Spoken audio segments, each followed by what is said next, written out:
Is emotional combat about fighting against other people? Not fighting against.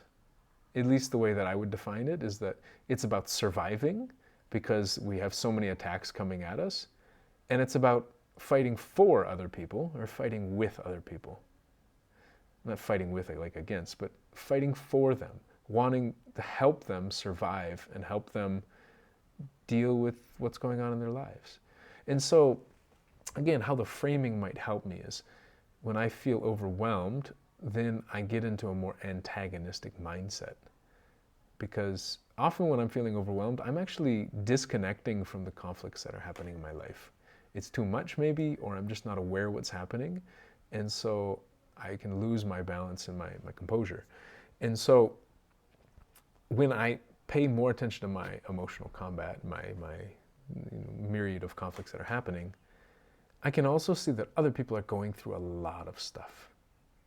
And when I recognize what they say, all the battles that someone's fighting, the invisible battles that you don't know about, when I recognize that, then I don't want to fight against them. I want to fight for them. I want to help them get out of the situation.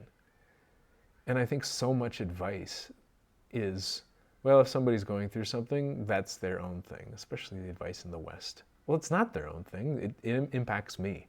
And the more people in society that go in a specific direction, it impacts society.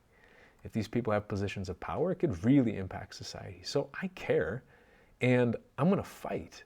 I'm going to fight for them.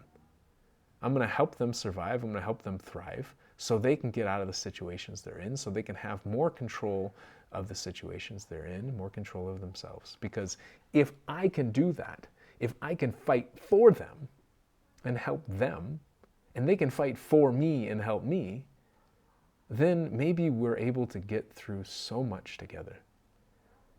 And I think a lot of times when there's kind of this fighting for, fighting against, or giving up on people, I've often talked about.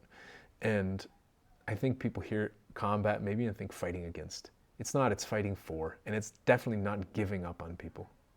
So, last question.